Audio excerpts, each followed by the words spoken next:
TV this is Kavya. Today news updates ఇప్పుడు చూద్దాం. సంచలన నిర్ణయాలతో దూసుకెళ్తున్న రేవంత్ రెడ్డి సర్కార్ రోడ్డుపై నిబంధనలకు నీళ్లొదిలి రయ్యమంటూ దూసుకెళ్తున్న వాహనదారులకు కళ్ళెం వేసేందుకు సిద్ధమైంది. తెలంగాణలో రోజు ఎక్కడో ఓ దగ్గర భారీ రోడ్డు ప్రమాదాలు జరుగుతూ ఎంతో మంది ప్రాణాలు వదిలేస్తున్నారు.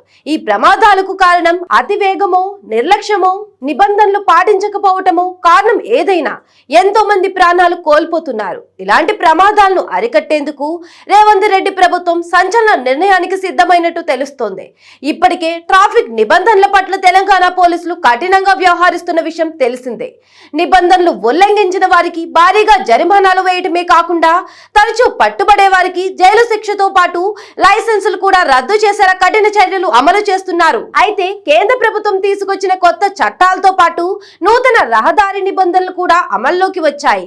దేశంలో చాలా వరకు ప్రమాదాలు మద్యం మత్తులో వాహనాలు నడపడం వల్ల, మైనర్లు వాహనాలు నడపడం వల్లే జరుగుతున్నట్లు అధికారులు గుర్తించారు. అయితే గతంలోనే మైనర్లకు వాహనాలు ఇవ్వడం వల్ల ఏదైనా ప్రమాదం జరిగితే పెద్దలకు శిక్షలు పడేలా అధికారులు చర్యలు తీసుకుంటున్నారు.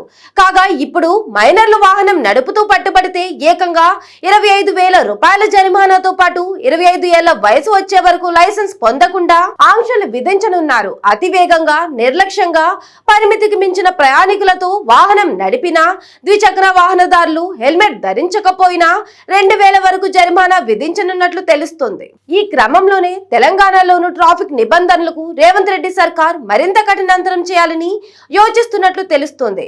వాహనదారులు ట్రాఫిక్ నిబంధనలు పాటించకపోతే కేంద్రం తెచ్చిన కొత్త చట్టాల ప్రకారం కఠిన చర్యలు తీసుకుంటామని ట్రాఫిక్ పోలీసులు హెచ్చరిస్తున్నారు. ఈ మేరకు కొత్త ట్రాఫిక్ రూల్స్ కూడా సిద్ధం చేసినట్టుగా వార్తలు వైరల్ అవుతున్నాయి. వీటి ప్రకారం జరిమానాలను భారీగా పెంచినట్లు తెలుస్తుంది.